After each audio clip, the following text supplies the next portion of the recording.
तीन जादुई जलपरी बहनें। एक छोटे से गांव में कई सारे मछुआरे होते हैं। वह मछुआरे मछलियां पकड़कर उन्हें बेचा करते थे ताकि वह अपने रोजमर्रा का खर्चा निकाल सके। एक दिन एक भोलू नाम का मछुआरा समुद्र के बीचों बीच कई सारे मछुआरों के साथ मछलियां पकड़ रहा होता है। हे भगवान, कितने दिन हो गए कोई मछली हाथ ही नहीं आती है। अगर ऐसा ही चलता रहा तो पता नहीं हमारे घर नैया कैसे पार हो पाएगी। तभी उसके जाल में कुछ फंस जाता है। अरे बाप रे बाप, कुछ भारी भरकम लगता है। कोई बहुत बड़ी मछलियां हाथ आई हैं। भोलू उसे पूरी ताकत लगाकर खींचने की कोशिश करता है, लेकिन फिर भी वह जाल को खींच नहीं पाता। हे भगवान, आखिर ऐसा क्या है जो मैं खींच भी नहीं पा रहा हूँ? मुझे तो समझ ही नहीं आता। भोलू आखिरी दम तक अपनी कोशिश करता है। तभी वहाँ बाकी के मछुआरे भोलू को देखकर कहते हैं, अरे क्या बात है भोलू भाई साहब, माँ का दूध नहीं पिए हो क्या बचपन में? अरे थोड़ी सी ताकत लगाओ। लगता है ये काम आपसे नहीं होगा। चलो भाइयों, जरा भोलू भैया की मदद करवाई दो। सभी मछुआरे एक साथ इकट्ठे हो जाते हैं और समुद्र से मछली को बाहर निकालने की कोशिश करते हैं। जैसे ही जाल बाहर निकलता है, उस जाल में 3 जलपरी होती हैं। अरे बाप रे बाप, ये क्या? मेरे जाल में तो 3 जलपरियां आ गई। उरी दादा, ये तो चमत्कार हो गया। लो भैया, कर लो बात। अब मछुआरे के जाल में मछलियां नहीं, जलपरियां फंसने लगी हैं। तभी उनमें से लिली जलपरी कहती है, देखो हमें छोड़ दो, हमें जाने दो। हम गलती से तुम्हारे इस जाल में फंस गए। देखो हम तीनों बहनें, हम तुम्हारे आगे हाथ जोड़ती हैं, हमें जाने दो। अगर तुम हमें छोड़ दोगे तो हम उसके बदले तुम्हें खूब सारा पैसा, सोना और हीरे देंगे। उन तीनों जलपरियों की बातें सुनने के बाद मदन, मुकेश और भोलू उन तीनों से कहते हैं, अरे नहीं, हमें कोई सोना पैसा हीरे नहीं चाहिए। हमारी वजह से तुम्हें परेशानी हुई, उसके लिए माफी मांगते हैं। आप यहाँ से जा सकती हो। मदन और मुकेश तीनों जलपरियों को जाल से निकाल देता है, जिसके बाद उनकी अच्छाई देखकर जलपरियां उनसे कहती हैं, तुम लोग तो बहुत साफ दिल के हो। हमारी मदद करने के लिए आप सभी का बहुत शुक्रिया। अब आपने हमारी मदद की है तो हम तीनों बहनें आपकी मदद करना चाहती हैं। हम तीनों बहनों ने आप तीनों की बातें सुनी थी। आप लोग बहुत गरीब हो। हम तीनों जलपरियां जादुई जलपरियां हैं। मिनी के ऐसा कहने के बाद लिली के मुंह से सोने के सिक्के निकलने लगते हैं और जूली के मुंह से कई सारे नोट निकलने लगते हैं। वहीं मिनी के मुंह से हीरे निकलने लगते हैं, जिससे उनकी नाव में सोना, पैसा और हीरे भर जाते हैं।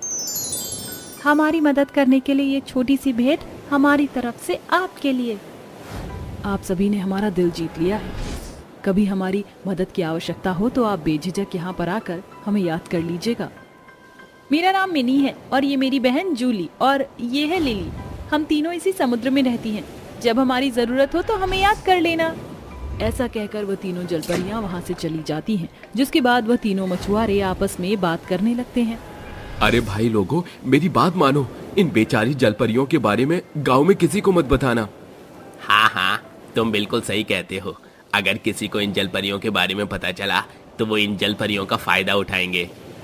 मदन का ध्यान पैसा, सोने और हीरे पर होता है, जिसे देखकर वह कहता है, अरे जलपरी तो पहले ही जा चुकी है।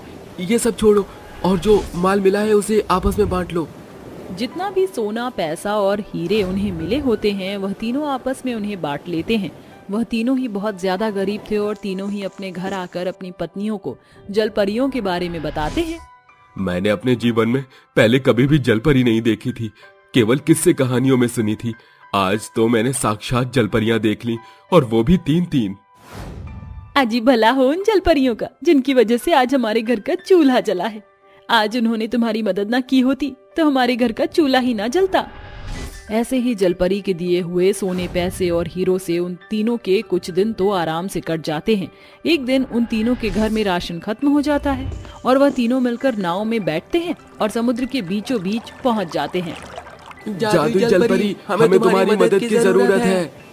उन तीनों के याद करने से जलपरी वहाँ पर आ जाती है और उनसे कहती है, तुम तीनों का यहाँ एक साथ होना, यानी कि तुम तीनों को हमारी जरूरत है। बताओ तुम्हें हमारी क्या जरूरत है? दरअसल हमारा मछली बेचने का काम चल ही नहीं पा रहा है। गांव के अमीर लोग शहर से मछली खरीदने लगे हैं। और जो गरीब हैं उनसे मछली खरीदी नहीं जाती। आप हमारी मदद करो, हमारा परिवार भूखा है और हमारे कुछ साथी भी हैं जिनकी हम मदद करना चाहते हैं। आप तीनों ही बहुत अच्छे हो, इसलिए हम तीनों आपकी मदद जरूर करेंगी। मिनी के ऐसा कहने के बाद मिनी के मुंह से हीरे निकलने लगते हैं, जूली के मुंह से पैसे निकलने लगते हैं और लिली के मुंह से सोना निकलने लगता है। देखते ही देखते उनकी नाव के अंदर कई सारा सोना, पैसा और हीरे दिखाई पड़ते हैं। एक बार फिर से हमारी मदद करने के लिए आपका बहुत बहुत शुक्रिया। वह तीनों जलपरियां वहां से चली जाती हैं, जिसके बाद भोलू, मुकेश और मदन तीनों सोना, पैसा, हीरे लेकर वापस अपने गांव लौट आते हैं। जिसके बाद वह तीनों मिलकर अपनी परेशानी के साथ साथ गांव के गरीब लोगों की भी मदद करते हैं, जिसके चलते गांव के गरीब लोग उन तीनों को बहुत सारी दुआएं देते हैं। ऐसे ही अब उनकी आर्थिक स्थिति ठीक हो जाती है। लेकिन एक दिन मदन अपने मन ही मन सोचने लगता है, मेरी आर्थिक स्थिति तो ठीक हो गई, लेकिन मैं अमीर बनना चाहता हूँ ताकि मुझे अपने भविष्य काल में कभी भी पैसों के चलते परेशानी न उठानी पड़े। क्यों ना मैं उन जलपरियों से झूठ बोलकर उनसे बहुत सारा पैसा, सोना, हीरा ये ले आऊं। ऐसा सोचकर इस बार मदन अकेले ही नाव में बैठकर समुद्र के बीचों बीच पहुंच जाता है। जिसके बाद वह उन 3 जलपरियों को बुलाता है। जादुई जलपरियों, मुझे तुम्हारी आवश्यकता है। मदन के याद करने पर जादुई जलपरियां वहां पर आ जाती हैं। अरे, आज तुम अकेले यहाँ पर आए हो, बाकी के तुम्हारे दोनों साथी कहाँ हैं? दरअसल वो दोनों आ न सके, मैं अकेला ही आ गया। परेशानी ये है कि हमारे गांव में भूखमरी हो गई है और गांव बहुत ही बुरी दशा में है। मैं तुम तीनों जादुई जलपरियों से मदद मांगने आया हूँ। क्या सच में ऐसा है? अगर ऐसा है तो हम तीनों आपकी मदद जरूर करेंगे। हाँ हाँ, क्यों नहीं, चलो बहनों, हमें इनकी मदद करनी चाहिए। देखते ही देखते लिली के मुंह से खूब सारे सोने के सिक्के और जूली के मुंह से पैसे और लिली के मुंह से खूब सारे हीरे निकलने लगते हैं, जिससे पूरी नाव सोना, पैसा और हीरे से भर जाती है।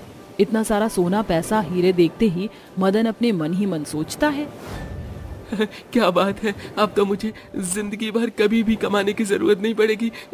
ये सारा सोना, पैसा, हीरे लेकर मैं सीधा शहर रहने के लिए निकल जाऊंगा।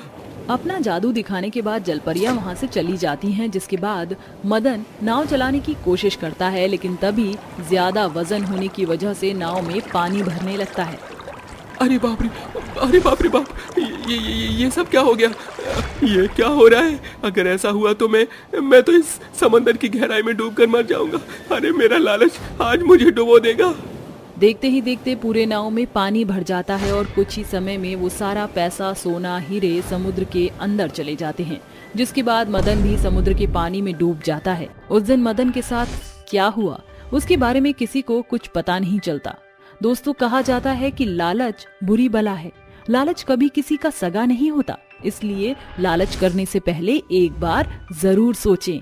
प्रतापगढ़ गांव में रहने वाली सितारा देवी के 5 बेटे थे, जिनके ब्याह से वह 5 बहुओं की सास बनी। उसके 5 बेटे शहर में नौकरी करते थे।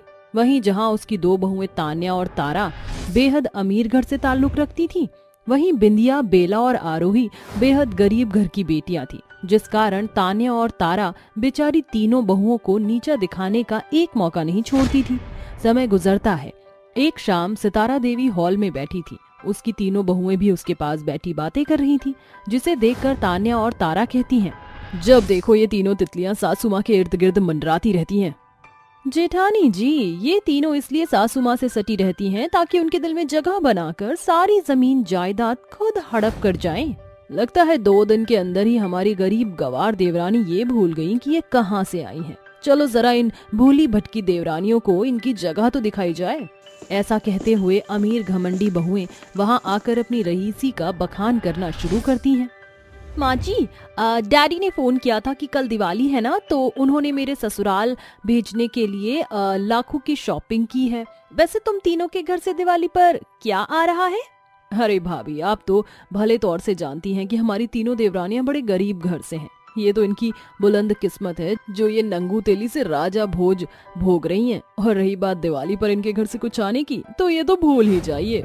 दोनों बहुओं को ऐसे मुस्कुराता देखकर उनकी सास सितारा बीच में बोलती है, अरे मेरी अमीर बहुओं, तुम्हारी देवरानी से लेकर घर के दीवार और खिड़की भी जानते हैं कि तुम बड़े बाप की बेटी हो, तो रोज रोज इस बात को याद दिलाने की क्या जरूरत है। तुम्हारे आगे तो टाटा बिरला फेल हैं, क्यों बहू? सास के ताने बाने सुनकर ना सिर्फ अमीर बहुओं की बोलती बंद होती है, बल्कि उनके चेहरे भी फीके पड़ जाते हैं और वह दोनों पांव पटकते हुए अपने कमरे में चल देती हैं। और आरोही बोलती है, सासू माँ, आपसे बड़ा सिकंदर और कोई नहीं। बहू, जब तक जोड़ का तोड़ ना दो बात नहीं बनती। ये बात मेरी अमीर बहुओं को कौन समझाए। ऐसे ही समय बीतता है। बावजूद इसके ताने और तारा के तेवर अभी कहाँ बदलने वाले थे। एक दिन तीनों गरीब बहुएं आपस में बातचीत करती हैं। बिंदिया जी, मैं क्या सोच रही थी, सर्दियों का समय हो चला है, हम तीनों बहुएं सिलाई बुनाई में बेहद ही निपुण हैं। क्यों ना हम सासू माँ को अपने हाथों से बने स्वेटर दें। अरे ये तो बड़ी ही बेहतर सोच है, चलो फिर आज से शुरू करते हैं। तीनों बहुएं बाजार से ऊन इत्यादि खरीदकर घर लौटती हैं और 2 दिन के अंदर सुंदर सा स्वेटर बुनकर उसे सितारा को देते हुए बोलती हैं, सासू माँ। क्या बात है बहू, तुम तीनों इतना हिचकिचा क्यों रही हो, और ये तुम्हारे हाथों में क्या है बहू? माँ जी, हम तीनों ने आपके लिए ये स्वेटर बनाया है, शायद आपको पसंद आ जाए। स्वेटर देखकर तान्या और तारा जानबूझकर गरीब बहुओं के स्वेटर में नुष्क निकालती हुई खूब खिल्ली उड़ाती हैं। माँ जी, मेरी मानिए तो इस स्वेटर को मत पहनिए, जाने किस सस्ते ऊन से बुना हुआ है। ये स्वेटर कहीं खाज खुजली ना लग जाए। बात तो एकदम खरी है। अब इन गरीब बहुओं के लिए महंगे मॉल से कपड़े लत्ते खरीदना तो औकात से बाहर है, तो ये बुनेंगी बेचारी। जेठानी जी, तोहफे की कीमत उसके महंगे मोल से नहीं बल्कि दल से होती है। हाँ, अब तुम गरीब बहुओं के बस की और कुछ नहीं है तो भाषण ही दोगी। समय गुजरता जाता है। फिर एक रोज सितारा देवी पर दुखों का पहाड़ टूट जाता है जब उसे पता चलता है कि जिस कंपनी में उसके 5 बेटे कार्यरत थे वहां भीषण आग लग जाती है, जिसमें उसके 5 बेटे मौत का कौर बन जाते हैं। ऐसे में घर में बदहाली छा जाती है, जिसे देखकर अमीर बहुएं अपने मायके रवाना हो जाती हैं और बच जाती हैं 3 गरीब बहुएं। जीजी, घर की दशा तो बड़ी दुर्बल हो गई है, घर चलाने के लिए कुछ तो करना होगा। हम तीनों बहुओं को कपड़े सिलना आता है, हमारे पास पहले से ही सिलाई मशीन मौजूद है। क्यों ना हम लोगों के कपड़े लत्ते सिलें, जो 4 पैसे आएंगे उससे घर का चूल्हा तो उदास ना पड़ेगा। हाँ, इस बहाने सिलाई में हम बहुओं का हाथ भी साफ हो जाएगा। तीनों बहुएं आसपास के सभी गांव में जाकर कपड़ों की सिलाई के बारे में बताती हैं। अगले दिन दूसरे गांव से आई हुई गोमती उनका किवाड़ खटखटाती है। कोई है भीतर बहुरिया? जी काकी, कहिए। जयराम जी की बहुरिया, वो मंदा हमरी सखी है, वो बताए रही कि तुम तीनों दर्जी हो। हाँ काकी, एकदम सही सुना है आपने, हम तीनों दर्जी बहुएं हैं, बड़े ही कम दाम में कपड़े सिलती हैं। ये लो, कुल मिलाकर 1 दर्जन ब्लाउज का कपड़ा है। कब तक सिल दोगी? बेहतर होगा जो 2 दिन ना देती, छठ पर्व है ना। फिक्र मत करिए काकी, 2 दिन में आपको 12 के 12 ब्लाउज मिल जाएंगे। तीनों दर्जी बहुएं साझेदारी से देर रात तक नींद गवाकर 2 दिन की बजाय 1 दिन में ही उन ब्लाउजों को तैयार करके गोमती के घर पहुंचा आती हैं।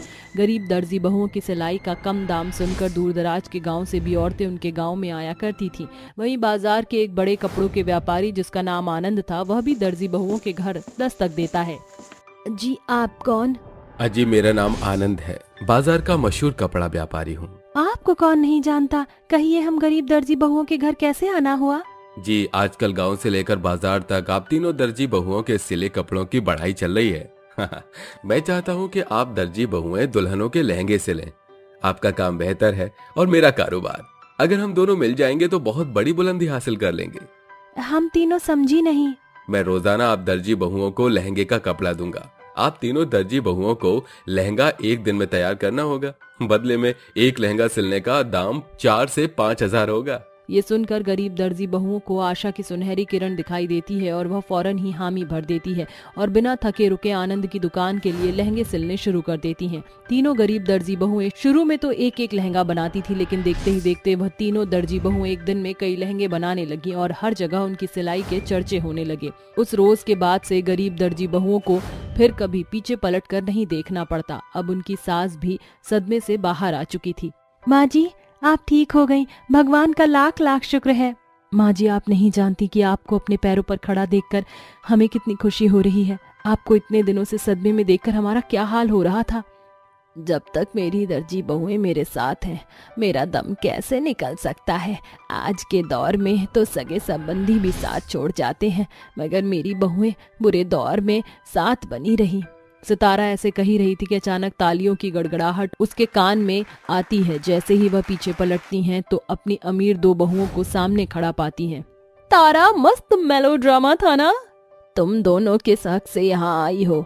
माँ जी, आप शायद भूल रही हैं कि हम इस घर की बहुएं हैं और हम आपसे रिश्ते नाते जोड़ने नहीं आए। हम दोनों बहुएं अपने पति के हिस्से का बंटवारा चाहती हैं। जेठानी जी, आपका दिमाग तो ठीक है, ये घर सासू माँ ने प्यार से संजोया है, इसका बंटवारा क्यों? अरे ओ गरीब गवार दर्जी, ये सांझेदारी का पाठ किसी और को पढ़ाना, समझी?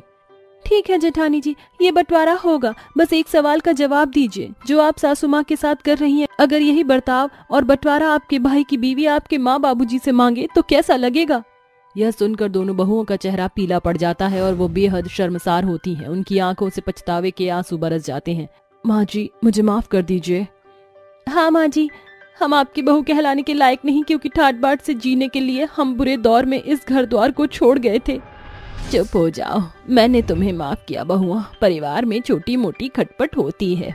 आखिरकार 3 गरीब दर्जी बहुएं अपनी अमीर जेठानी को बदल ही देती हैं। आज 5 बहुएं अपनी सास के साथ सम्मति से रह रही हैं, जो केवल गरीब दर्जी बहुओं की बदौलत है। चाची जी, मुझे मत मारिए, मुझे बहुत दर्द हो रहा है, मेरी तबीयत भी ठीक नहीं है। कावेरी सुप्रिया के मुंह पर एक जोरदार तमाचा मारती है और कहती है, अंधी कहेगी, फिर से तू बीमारी के बहाने भर रही है। अरे रोज रोज बीमारी का बहाना लेकर बिस्तर में पड़ी रहती है। ये तेरे बाप का घर नहीं है।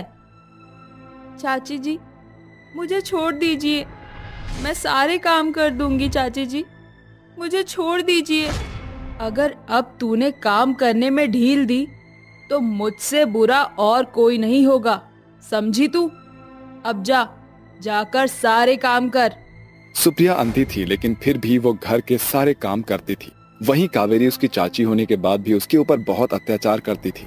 सुप्रिया की माँ उसे जन्म देते ही भगवान को प्यारी हो गई थी। वहीं दूसरी तरफ सुप्रिया के पिता को जब ये मालूम पड़ा कि सुप्रिया अंधी है, तो उन्होंने भी उसका साथ छोड़कर किसी और औरत का हाथ पकड़ लिया था। तब से कावेरी ने सुप्रिया को एक नौकरानी के रूप में अपने घर के अंदर रख लिया। काश उस वक्त माँ मुझे पैदा ही न करती, तो आज मुझे ये सब सहन न करना पड़ता। ऊपर से पिताजी ने भी मेरा साथ छोड़ दिया। सुप्रिया ऐसा सोचकर रोने लगती है, जिसके बाद वो एक एक करके घर के सभी काम करती है। अंधी होने के बावजूद भी वो घर के सभी काम बहुत अच्छे से कर लेती थी, लेकिन वो खाना नहीं बना पाती थी, जिसके कारण कावेरी को उस पर बहुत ज्यादा गुस्सा आता था और वो उसे केवल खाने के लिए सूखी रोटियां ही दिया करती थी। ये ले, खा ले मुफ्त की रोटी। कावेरी सूखी रोटी और उसके साथ प्याज रखकर बेचारी सुप्रिया को दे देती है। सुप्रिया भूख के मारे सूखी रोटी खा जाती है, जिसकी वजह से अक्सर उसके पेट में दर्द रहा करता था। रात का समय होता है और अचानक से सुप्रिया के पेट में बहुत ज्यादा दर्द होने लगता है। मुझे बहुत जोर से भूख लगी है, ऊपर से सूखी रोटी खाने की वजह से मेरे पेट में दर्द हो रहा है।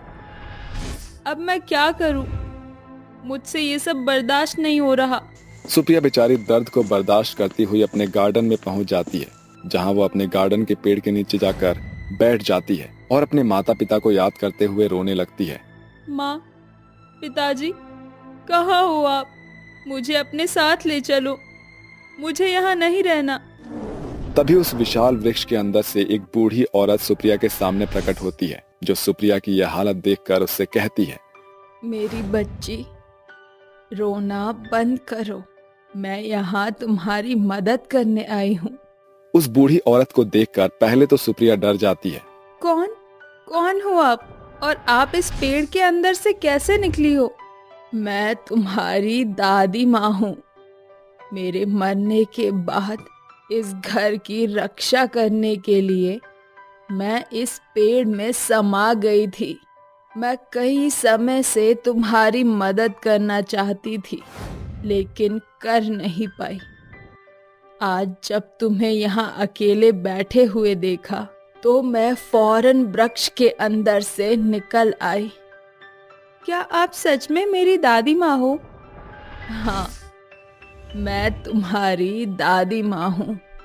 सुप्रिया तुरंत रोते हुए अपनी बूढ़ी दादी माँ को गले से लगा लेती है और कहती है, दादी माँ, मुझे अपने साथ ले चलो।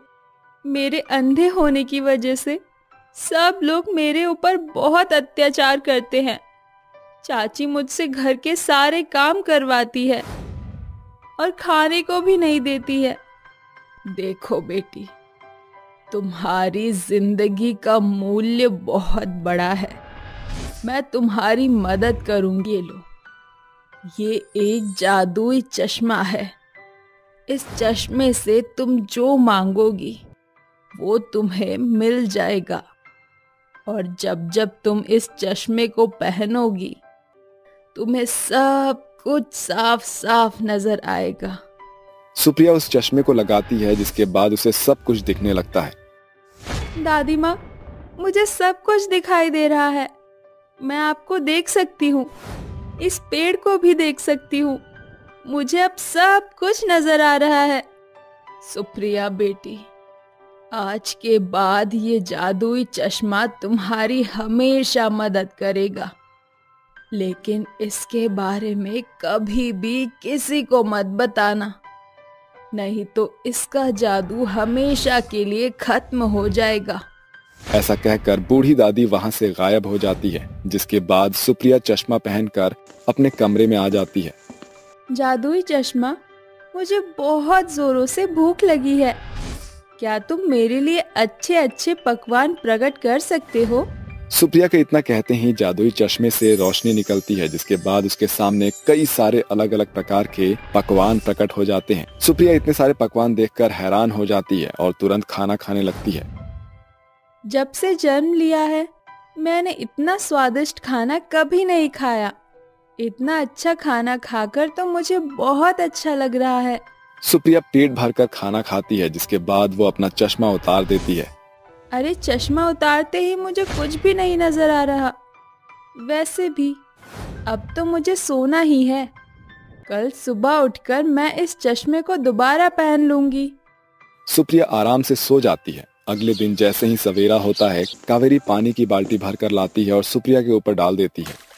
ओहो, देखो तो सही महारानी को, अभी तक तू सो ही रही है। अरे, तुझे घर के काम नहीं दिख रहे क्या? जल्दी से सारे काम निपटा ले, नहीं तो तेरी खाल उधेड़ दूंगी। ठंडा ठंडा पानी गिरने की वजह से सुप्रिया कांपने लगती है। चाची जी, मैं अभी घर के सारे काम कर लेती हूँ। सुप्रिया को कुछ भी दिखाई नहीं देता, जिसके बाद वो अपना जादुई चश्मा पहनती है और चश्मा पहनते ही उसे सब कुछ अच्छे से दिखाई देने लगता है। सुप्रिया धीरे धीरे करके घर के सारे काम करने लगती है। कुछ ही समय में वो घर के सारे काम निपटा लेती है। ये सब देखकर कावेरी अपने मन ही मन में सोचती है, अरे वाह, क्या बात है। इतनी लेट उठने के बाद सुप्रिया ने बड़ी जल्दी काम निपटा लिया। चलो, अच्छी बात है। लगता है रोज रोज घर के काम करने की वजह से इसको अब आदत पड़ गई है। ऐसा कहकर वो अपने कमरे में चली जाती है, जिसके बाद सुप्रिया भी सारे काम निपटाकर अपने कमरे में चली जाती है। मेरे सारे कपड़े फटे हुए हैं। जादुई चश्मे, मेरे इन फटे पुराने कपड़ों को सुंदर सी ड्रेस में बदल दो। सुप्रिया के इतना कहते ही जादुई चश्मे के अंदर से रोशनी निकलती है, जिसके बाद उसके फटे पुराने कपड़े नए ड्रेस में बदल जाते हैं। अरे वाह, ये तो बहुत खूबसूरत है। अब मैं इसे पहनकर बाहर घूमने जाऊंगी। सुप्रिया नए कपड़े पहनने के बाद बाहर घूमने के लिए जाती है। जब वो बाहर घूमने जाती है तो उसके सामने एक आइसक्रीम वाला आता है, जिसके पास कई सारे बच्चों की भीड़ लगी होती है। सुप्रिया को आइसक्रीम खाने का मन करने लगता है। जादुई चश्मा, मुझे वो आइसक्रीम खानी है, लेकिन मेरे पास पैसे नहीं हैं। क्या तुम मुझे पैसे दे दोगे? सुप्रिया के इतना कहते ही जादुई चश्मे से रोशनी निकलती है, जिसके बाद उसके सामने कई सारे पैसे प्रकट हो जाते हैं। वो उन पैसों को लेकर आइसक्रीम खाने चली जाती है। अंकल अंकल, मुझे चॉकलेट वाली आइसक्रीम दे दो। सुप्रिया आइसक्रीम वाले को पैसे देकर चॉकलेट वाली आइसक्रीम खरीदती है और एक पार्क में जाकर बैठ जाती है, जहां वो अपनी आइसक्रीम आराम से बैठकर खाने लगती है। तभी उसे पार्क में एक बच्चे के साथ उसके माता पिता दिखाई पड़ते हैं। मेरे माता पिता मेरे साथ होते तो आज मैं भी उनके साथ इसी प्रकार खेलती। मेरे माता पिता भी मुझसे ऐसे ही प्यार करते और मुझे घुमाने के लिए लेकर आते। काश मेरे माता पिता मेरे साथ होते। ऐ मेरे जादुई चश्मे, क्या तुम मेरे माता पिता को मेरे पास ला सकते हो? सुप्रिया की ये बात सुनते ही जादुई चश्मे से एक आवाज आती है, तुम जो चाहोगी मैं वही करूंगा, लेकिन मेरा जादू केवल तुम्हारी मदद करने के लिए बनाया गया है। मैं मृत इंसान को जीवित नहीं कर सकता।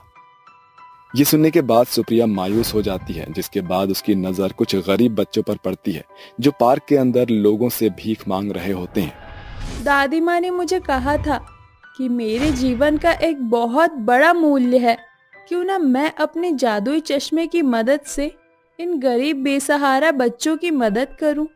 सुप्रिया ऐसा सोचकर एक खाली स्थान में जाती है और वहां अपने जादुई चश्मे से कहती है, ऐ मेरे जादुई चश्मे, मुझे इस जगह पर एक बहुत बड़ा अनाथालय चाहिए ताकि मैं गरीब बेसहारा बच्चों की मदद कर सकूं और उन्हें रहने की जगह दे सकूं। सुप्रिया के इतना कहते ही उस जगह पर एक बहुत बड़ा अनाथालय प्रकट हो जाता है, जिसके बाद सुप्रिया उस अनाथालय में गरीब और बेसहारा बच्चों को जगह देती है और उन्हें खाने के लिए खाना भी देती है। उस दिन के बाद सुप्रिया अपने जादुई चश्मे की मदद से कई बेसहारा लोगों की मदद करना शुरू कर देती है और खुशी खुशी उन लोगों के साथ रहने लगती है।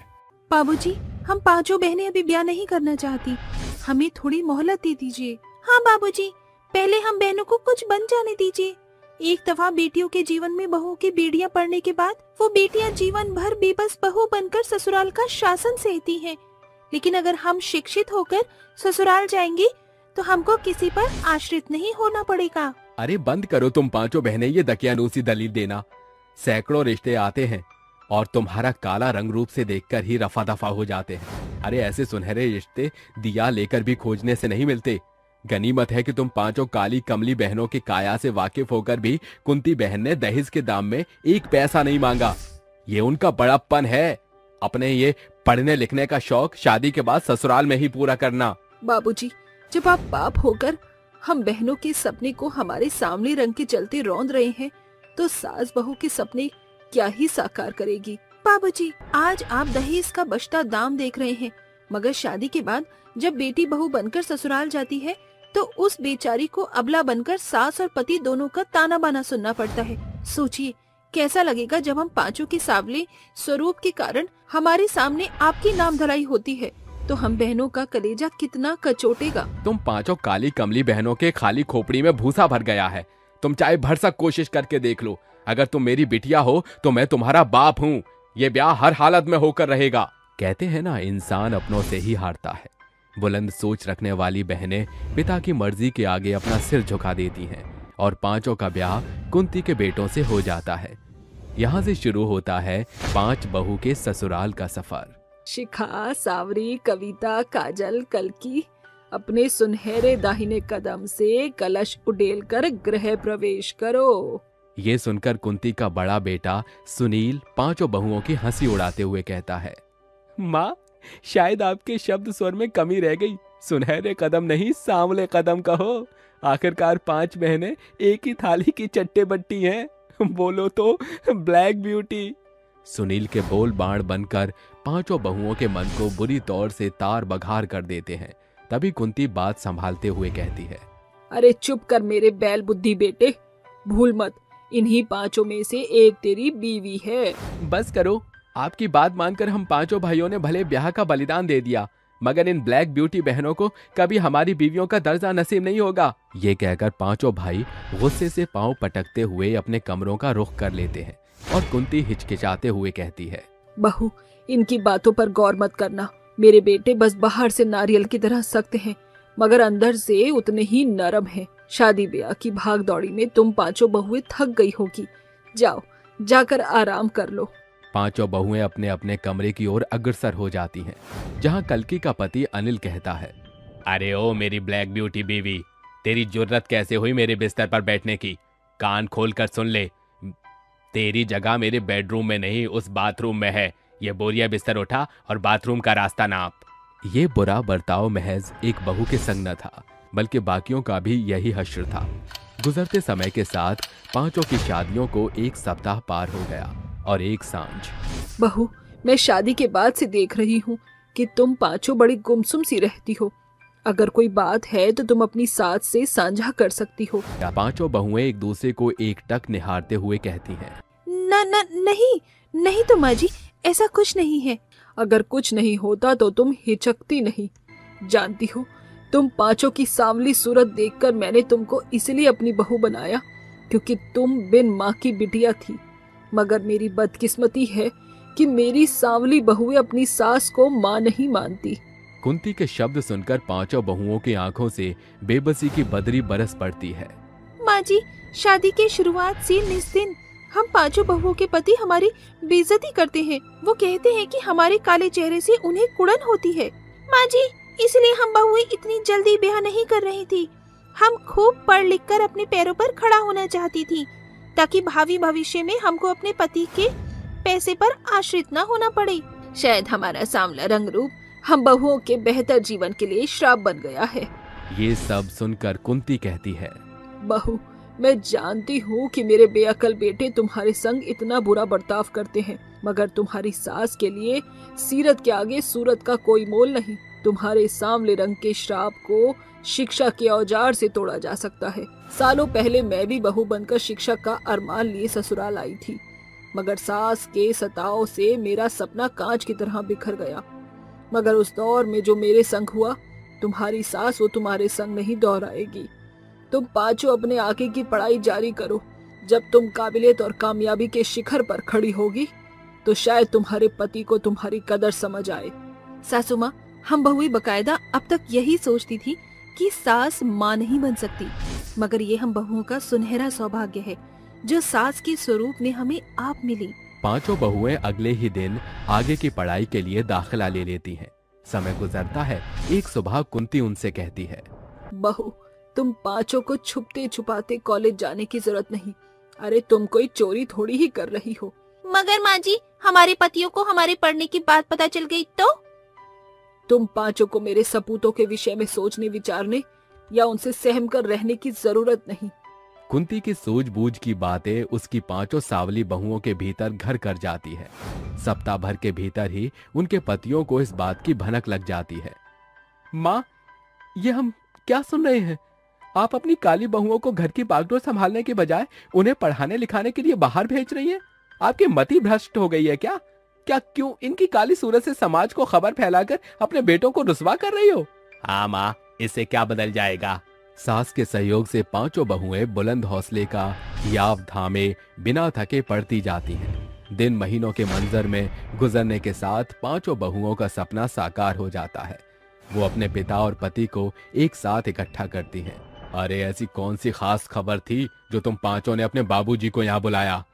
अब एक दूसरे की काली काया ही निहारती रहोगी या कहोगी कुछ? मगर इससे बिगड़ भी क्या जाएगा बेटा। हाँ बहू, अब और धीरज नहीं धरा जाता। अपने चेहरे की चमक का कारण बताओ। माँ जी, ये चमक उस सपने के साकार होने की है जिसे हम सालों से देख रहे थे। माँ जी, मैं और सांवरी शिक्षक के पद पर बैठ गई। माँ जी, आज मैं उच्चतम न्यायालय की वकील बन गई। माँ जी, जिस स्कूल में कविता और सांवरी शिक्षक हैं, मुझे उसी स्कूल में प्रिंसिपल का पद प्राप्त हुआ है।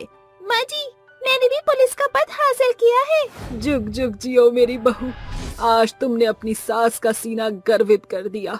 माँ जी, हम बहुएं आज इस बुलंदी के शिखर पर केवल आपकी बदौलत हैं। माँ जी, हमारा नसीब तो बाबूजी के फैसले के साथ ही नष्ट हो गया था, मगर आपने न सिर्फ समाज वरन हमारी खातिर अपने खून से भीड़ गई आप। माँ जी, जहाँ ससुराल की सीमा बहुओं के लिए बेड़ियां बन जाती है, आज हमारे आस को हमारी सास ने साकार किया। ये हम काली बहुओं का नसीब है। बस बहू, खुशियाँ तुम्हारी आंखों के बदरी से बनकर बरस रही है। सावरी, अपने बेबाक पति को माफ कर दो। जहाँ हमें तुम्हारे इस सूखड़े सफर में साथ रहना था, हम तुम्हारे विरोध में खड़े थे।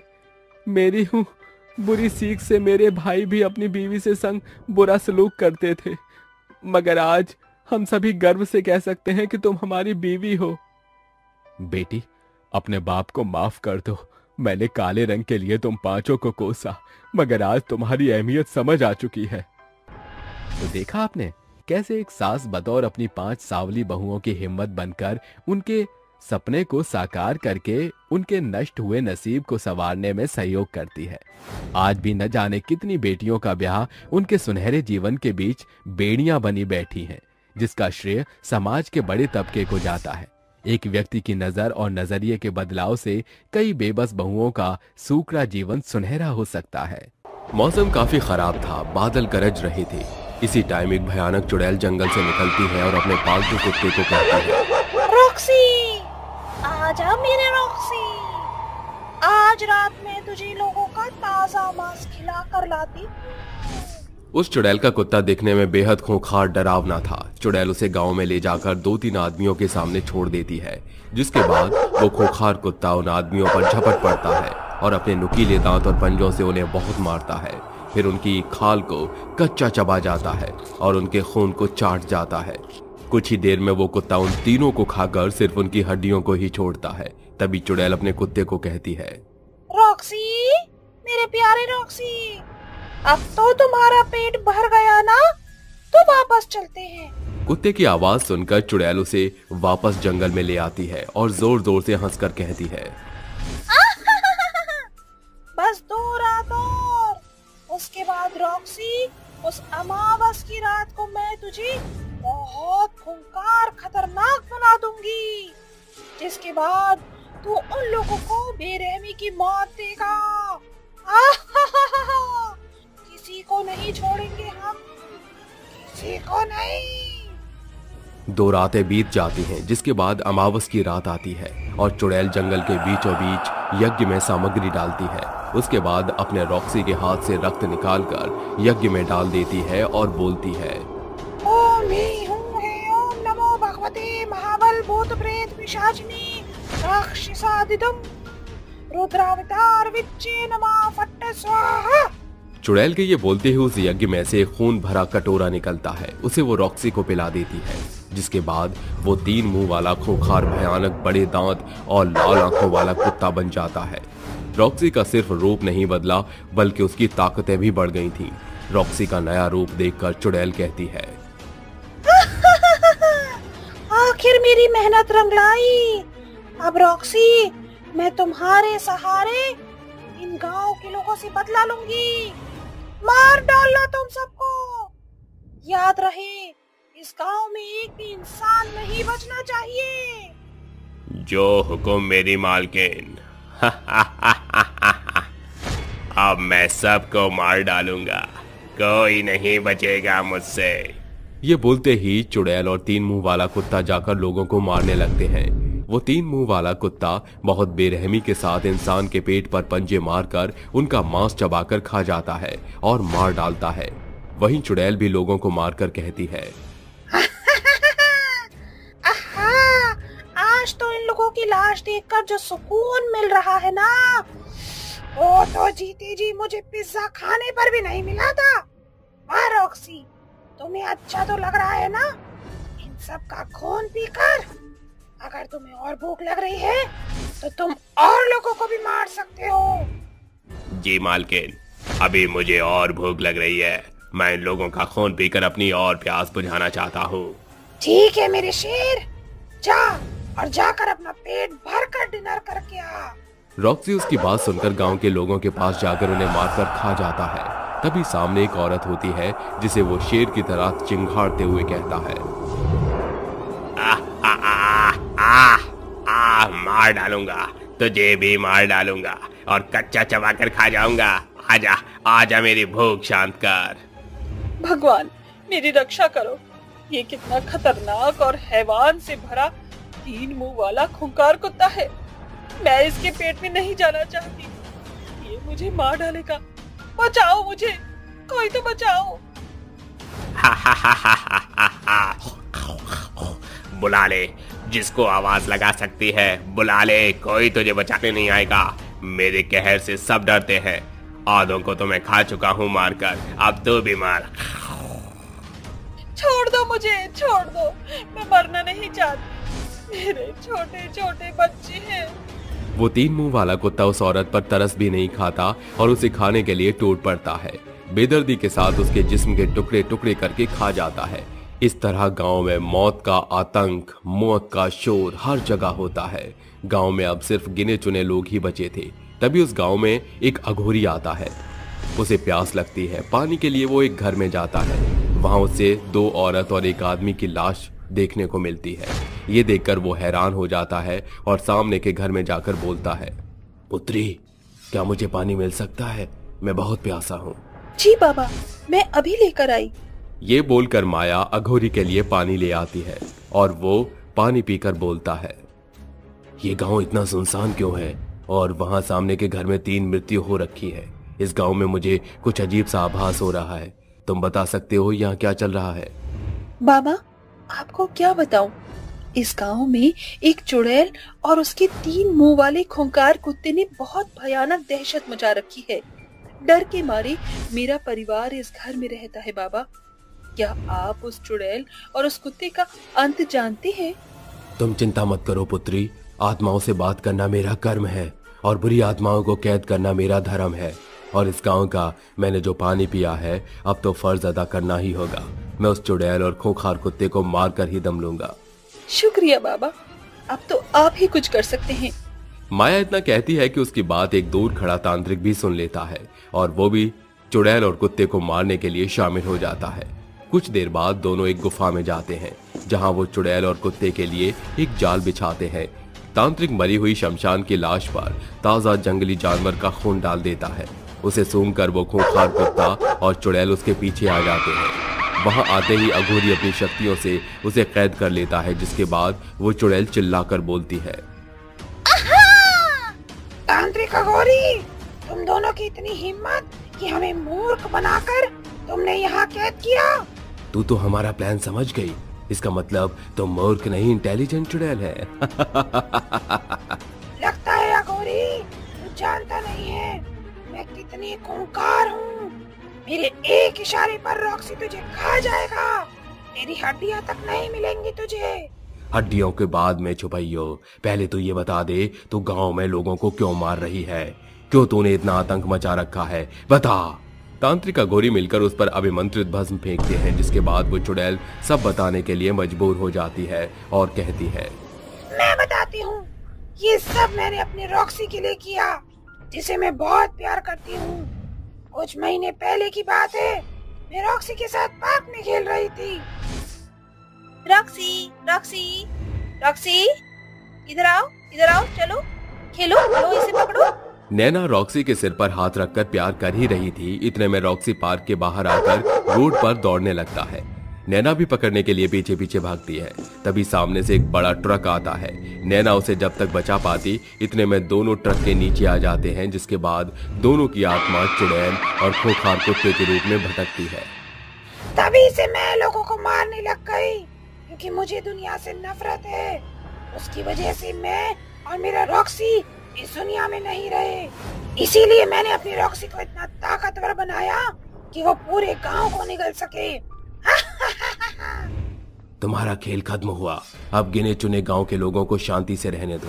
2 टके के तांत्रिक अघोरी, मुझे खोखली धमकी मत दे।